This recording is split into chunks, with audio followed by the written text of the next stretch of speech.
एक ऐसा चेहरा जिसने भारतीय राजनीति में चुनावी रणनीति की परिभाषा ही बदल दी, जिसने तय किया कि कौन सिंहासन पर बैठेगा और कौन सत्ता से बाहर होगा। एक ऐसा इंसान जिसने नरेंद्र मोदी, राहुल गांधी, ममता बनर्जी, अरविंद केजरीवाल, एम.के. स्टालिन जैसे कई नेताओं को गद्दी हासिल करने में मदद की। एक समय था जब वो देश के बड़े बड़े नेताओं के लिए रणनीति बनाते थे और आज उन्होंने खुद को सड़क पर उतार दिया। बिहार की मिट्टी में एक कामयाब रणनीतिकार अब खुद को नेता बनाने निकला है।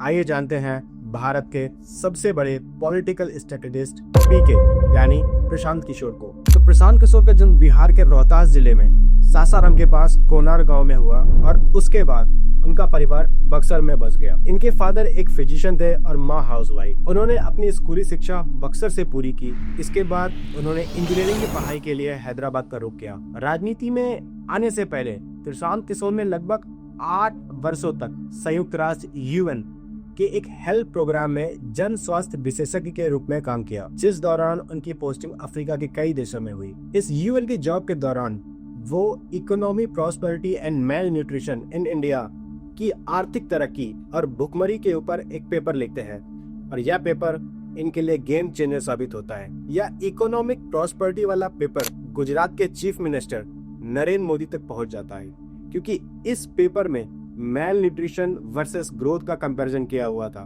कि कैसे इतनी यूथ होने के बाद भी इतनी ज्यादा भुखमरी है। और ऐसा करके प्रशांत किशोर मोदी की नजर में आ जाते हैं। मोदी प्रशांत से मिलने के लिए उन्हें कॉफी पे इनवाइट करते हैं और ये मिलने जुलने का सिलसिला करीब 1 साल तक चलता है। और इस दौरान प्रशांत के नए नए आइडियाज और उन्हें आगे बढ़ता देख मोदी को इन पे इतना भरोसा हो जाता है कि प्रशांत किशोर को गुजरात CM ऑफिस से ऑफर मिलता है साथ काम करने के लिए। और यहीं से प्रशांत किशोर की पॉलिटिक स्ट्रेटेजिस्ट की जर्नी चालू होती है। सफेद कपड़ा ओ सॉरी मैं आपके बारे में तो बताना ही भूल गया। हाँ जी, तो नरेंद्र मोदी के राइट हैंड यानी अमित शाह कहाँ थे? अमित शाह तो अमित शाह को सोहराबुद्दीन शेख वाले मर्डर केस में 2010 में बेल मिली हुई थी, लेकिन उस बेल की एक ही शर्त थी कि वो गुजरात में नहीं रह सकते। मोदी के राइट हैंड यानी अमित शाह उनके पास नहीं थे और ये 2012 वाला इलेक्शन मोदी को अकेला ही लड़ना था और इस गैप को फिल करने आए थे प्रशांत किशोर। ये पहली बार था कि मोदी को कोई ऐसा एडवाइजर मिला था जो बीजेपी और RSS के इकोसिस्टम से अलग था और वो पार्टी कैडर की तरह बात ना करके एक प्रोफेशनल की तरह बात कर रहा था। प्रसाद ने गुजरात इलेक्शन के लिए एक रिसर्च बेस्ड मॉडल बनाया और मोदी को विकास पुरुष के तौर पर प्रेजेंट किया, जिसमें जोर दिया जाए मोदी के गुजरात मॉडल पर कि कैसे रोड, इलेक्ट्रिसिटी, इंडस्ट्री गुजरात में मोदी के राज में बढ़ी है और हिंदुत्व वाले एंगल को साइड कर दिया गया। प्रशांत किशोर ने एक और काम किया। उन्होंने यंग प्रोफेशनल्स जैसे engineer, MBA, policy researchers hire किए और उन्हें अपनी टीम में शामिल करने के लिए गुजरात बुला लिया। अब यह सब देखकर बीजेपी के पुराने नेताओं को कुछ समझ नहीं आ रहा था कि कैसे कल कायत लड़का पूरी पार्टी को लीड कर रहा है।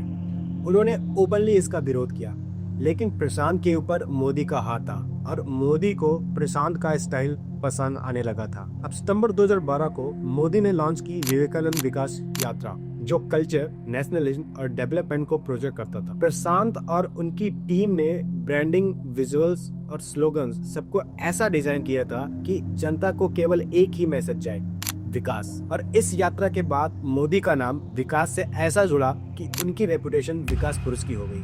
अब कैंपेन केवल एक आदमी यानी नरेंद्र मोदी के ऊपर बेस्ड था, पर यहाँ पे सबसे बड़ी प्रॉब्लम ये थी कि इतने बड़े राज्य में, वो भी लिमिटेड टाइम पर, इतने लोगों को छू पाना पॉसिबल नहीं था। तो इसका तोल प्रशांत किशोर ने टेक्नोलॉजी के थ्रू निकाला। मोदी का होलोग्राफिक प्रोजेक्शन करवाया गया, जिसके थ्रू मोदी की 3D इमेज राज्य के अलग अलग जगहों पर एक साथ चलाई, जिसमें मोदी की चाय वाला होने यानी एक सिंपल बैकग्राउंड से आने को और प्रमोट किया गया। साथ ही साथ सोशल मीडिया और वीडियो कॉन्फ्रेंसिंग के थ्रू मोदी ने कई लोगों से चाय पीते पीते बात की। यह इवेंट भी बढ़िया चला और सबसे इम्पोर्टेंट चीज जो कि प्रशांत ने बहुत इफेक्टिवली यूज की, वह थी सोशल मीडिया, जिसमें मोदी के ट्विटर, फेसबुक और यूट्यूब अकाउंट्स को पूरी तरह से रीबिल्ड कर दिया। अब एक तरफ CAG मोदी को ब्रांड बनाने के तौर पर एस्टेब्लिश कर रही थी, तो दूसरी तरफ बीजेपी और RSS अपना ऑर्गेनाइजेशनल माइट यूज करके अपना कैंपेन चला रहे थे। भूल तो नहीं गए हमें?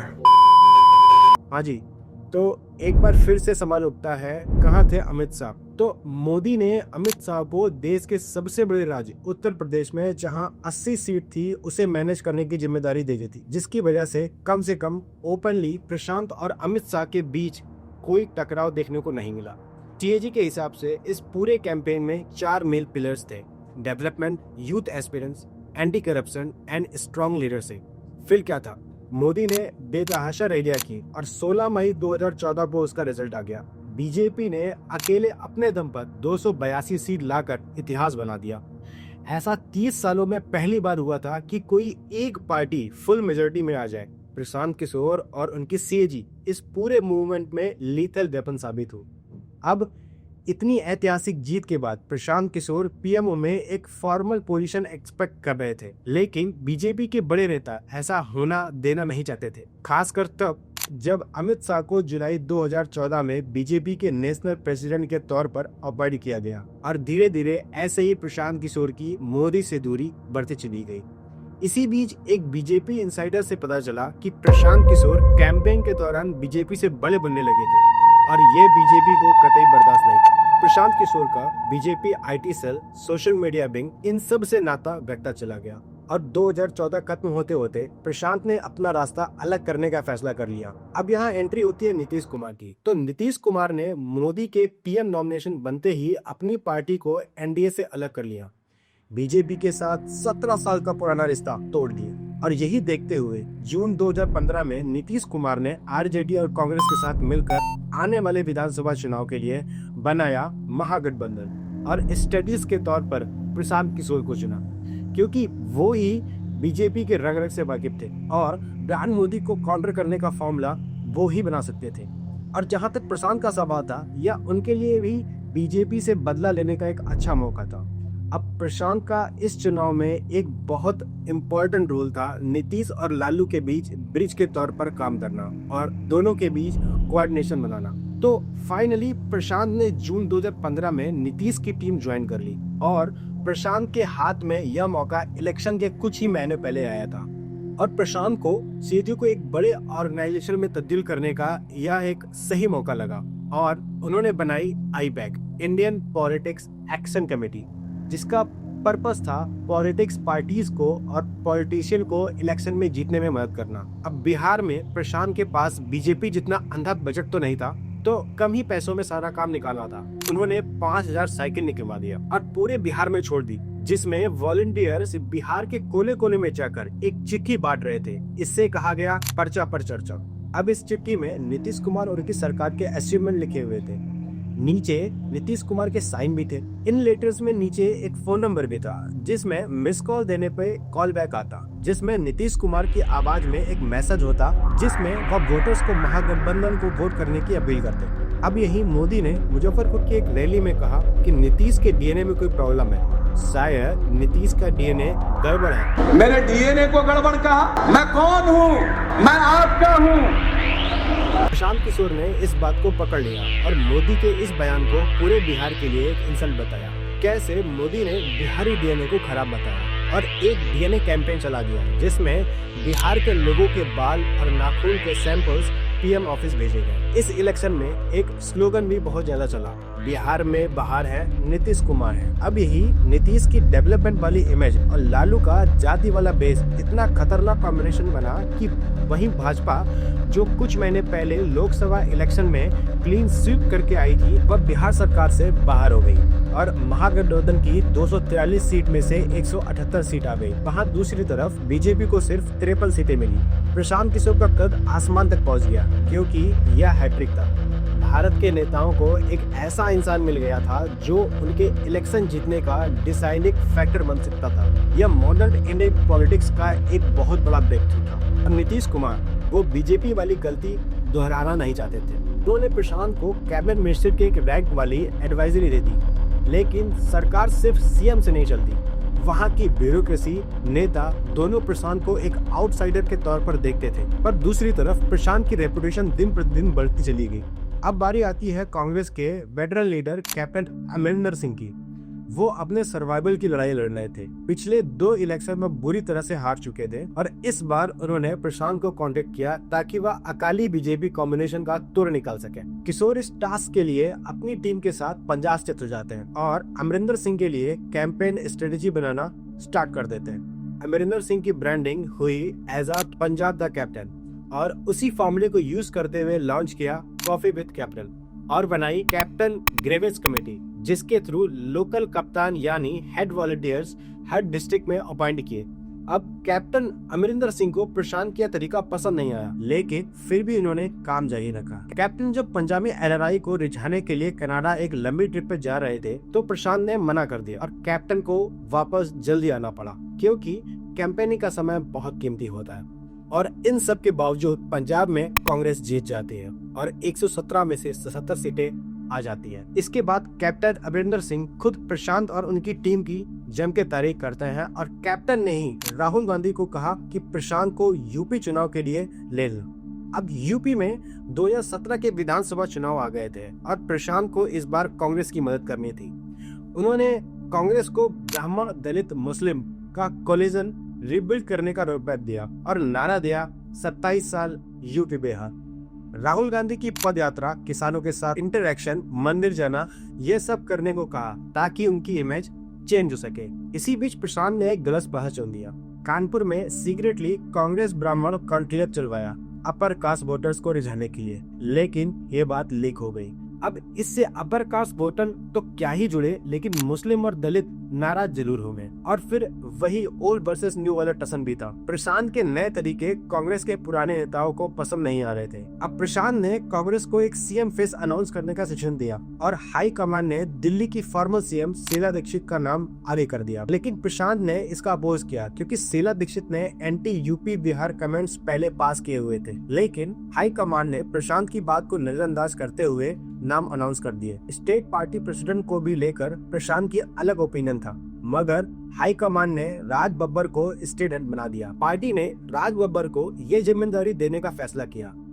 अब मोदी और नीतीश और कैप्टन के साथ प्रशांत का कोऑर्डिनेशन जबरदस्त था, लेकिन शीला दीक्षित ने प्रशांत से डिस्टेंस बना ली और फिर कुछ ऐसा हुआ जिससे कांग्रेस का जीतने की सारी उम्मीदें खत्म हो गई। फिर कांग्रेस में समाजवादी पार्टी के साथ गठबंधन कर लिया और एक ज्वाइंट कैंपेन चलाया यूपी के लड़के। लेकिन इस सब में बीजेपी और मोदी दोनों का हिंदुत्व प्लस डेवलपमेंट वाला मुद्दा छा गया और जब रिजल्ट आए तो कांग्रेस के लिए 403 में से 7 सीट आए और बीजेपी ने अकेले जीत दर्ज की। कांग्रेस की इस हार से या तो तय था कि प्रशांत की इनविंसिबल वाली इमेज अब खराब हो गई थी।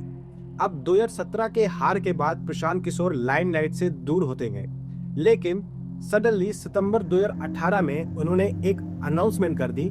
उन्होंने ऑफिशियली जेडीयू ज्वाइन कर ली और यहाँ पे नीतीश फिर से बीजेपी के साथ जुड़ चुके थे, लेकिन प्रशांत और नीतीश के बीच कनेक्शन वैसा ही था, जिसकी वजह से 1 महीने बाद ही नीतीश ने प्रशांत को पार्टी का वाइस प्रेसिडेंट बना दिया। लेकिन 2019 खत्म होते होते मामला गड़बड़ाने लगा और इसका सबसे बड़ा मुद्दा बना CAA, सिटीजनशिप अमेंडमेंट एक्ट। प्रशांत के हिसाब से यह कानून डिस्क्रिमिनेटरी था और इसका पूरा विरोध किया गया, लेकिन नीतीश ने ऐसा नहीं किया और बीजेपी का साथ दिया। इस बात पर प्रशांत ने ओपनली पार्टी के स्टैंड को चैलेंज करते हुए ट्वीट किए और इस बिल का विरोध किया, जिसके रिस्पांस में नीतीश कुमार ने कहा कि प्रशांत को अमित शाह के कहने पर ज्वाइन करवाया गया है, जिसके बाद फाइनली प्रशांत को एंटी पार्टी एक्टिविटीज का हवाला देते हुए निकाल दिया गया और प्रशांत किशोर एज अ नेता बस 16 महीने ही टिक पाए।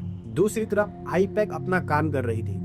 अब इसी बीच 2019 में आंध्र प्रदेश के विधानसभा चुनाव के लिए जगनमोहन रेड्डी उनकी पार्टी YSRCP को गाइड कर रहे थे और इस कैंपेन के लिए प्रशांत और उनकी टीम को करीब 700 दिन का टाइम मिला था, जो कि आईपैक का अब तक का सबसे लॉन्गेस्ट कैंपेन था। प्रशांत की करीब 400 लोगों की टीम इस दौरान करीब 35 कैंपेन चला रही थी, जिसमें वे 18 वर्चुअल थे और 17 ग्राउंड पर। जगन ने करीब 3600 किलोमीटर की पद यात्रा भी निकाली, जिसमें उन्होंने पूरे स्टेट कवर किए। आईपैक ने स्लोगन्स दिए, नायडू नीनू नमन बाबू और बाय बाय बाबू, जानी नायडू को बाय बाय कह रहे थे और एक कैची थीम सॉन्ग भी था।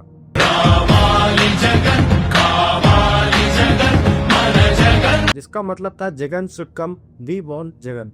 और इन सब का नतीजा हुआ कि वाईएसआरसीपी ने क्लीन स्वीप करते हुए 175 में से 151 सीट जीत ली और तीनों की तीनों लोकसभा सीट भी। यह टास्क आईपैक का अब तक का सबसे सक्सेसफुल कैंपेन था। प्रशांत ने अपने आप को एक नॉन हिंदी स्टेट में प्रूव कर दिया था। अब 2019 के अंत में आम आदमी पार्टी के सुप्रीमो अरविंद केजरीवाल ने प्रशांत और आईपैक को अपने 2020 के विधानसभा इलेक्शन के लिए बुला लिया और यह फिर से प्रशांत के लिए बहुत अच्छा मौका था, क्योंकि अपने सबसे बड़े राइवल बीजेपी को देश की राजधानी में हराने का सबसे अच्छा मौका था। अब प्रशांत ने पहला काम जो किया वो था केजरीवाल और उनकी पार्टी को सभी लोगों को नरेंद्र मोदी के खिलाफ कुछ भी बोलने से साफ मना कर देना। प्रशांत का मानना था कि मोदी अभी बहुत पावरफुल है, स्पेशली दिल्ली जैसे समृद्ध राज्य में, और हो सकता है बीजेपी के वोटर्स आपके फेवर में वोट कर दें अगर उन्हें मोदी के खिलाफ कुछ ना बोला जाए, क्योंकि यह एक रीजनल अफेयर है और सेंटर में तो खैर बीजेपी ही है। साथ ही साथ एक नेशनल इनकी वेव भी थी जिसमें मोदी के खिलाफ बोलना देश से खिलाफ माना जाता था। तो बिना बीजेपी के जाल में फंसे पूरा कैंपेन आपको अपने कार्यकाल में हुए काम के बेसिस में लड़ा था और स्लोगन दिया, अच्छे बीते 5 साल लगे रहो केजरीवाल।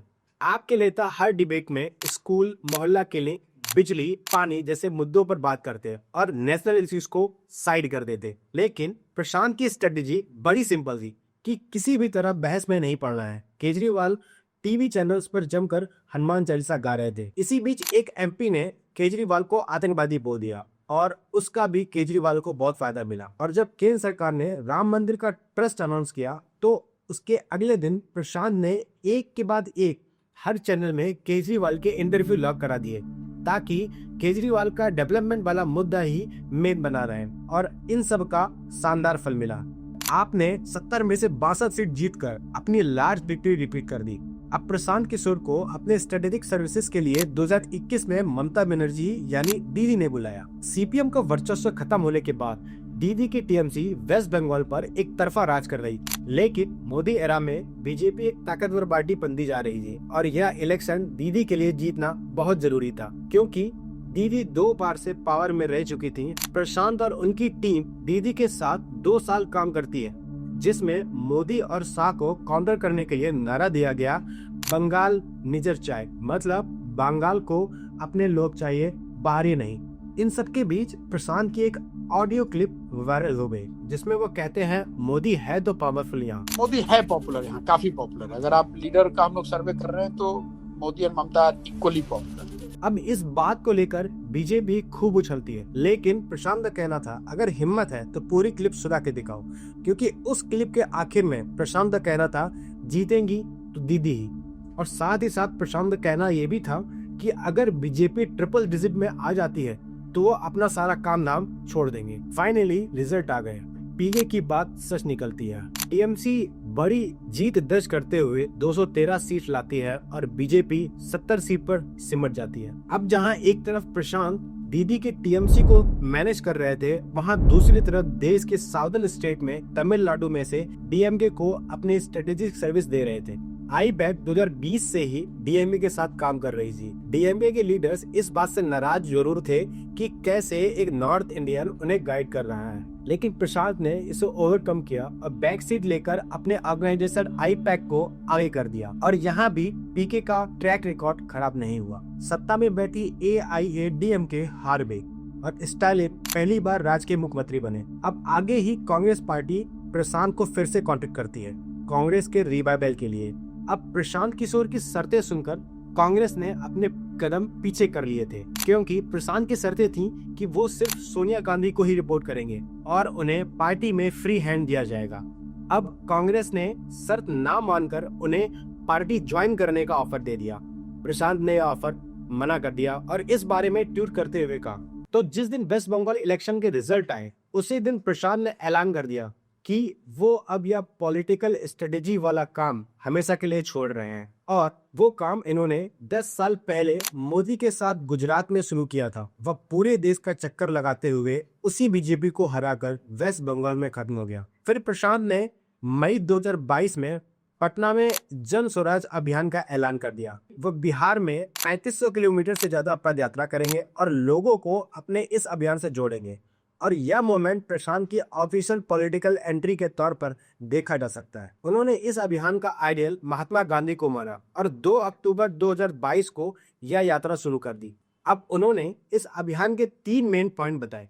बिहार में हर गांव तक अपनी बात को पहुंचाना, वहां के लोगों को सोच समझकर वोट करने की अपील करना और भारत के लिए एक डेवलपमेंट का रोड मैप बनाना। किशोर इस यात्रा के दौरान हर दिन 15 से 20 किलोमीटर चलते और उनके हिसाब से उन्होंने बिहार के 60% गांव कवर कर लिए। लोगों ने उनके अभियान की फंडिंग को लेकर काफी सवाल उठाए कि उनके पास इतना बड़ा अभियान चलाने का पैसा कहां से आया। और इसी सब के बीच 2 अक्टूबर 2024 को पटना के गांधीनगर मैदान में जन स्वराज अभियान का एक पार्टी का रूप दे दिया गया। जन स्वराज के पहले वर्किंग प्रेसिडेंट बने retired IAS officer Manoj Bharati. Jan Swaraj party को स्कूल बैग का सिंबल अलॉट हुआ। उन्होंने यह भी ऐलान किया वह बिहार में शराबबंदी जन स्वराज की सरकार बनने के 1 घंटे के अंदर हटा देंगे और ये भी कहा कि जन स्वराज सारी की सारी 243 सीट पर लड़ेगी और किसी भी पार्टी के साथ अलायंस नहीं करेगी।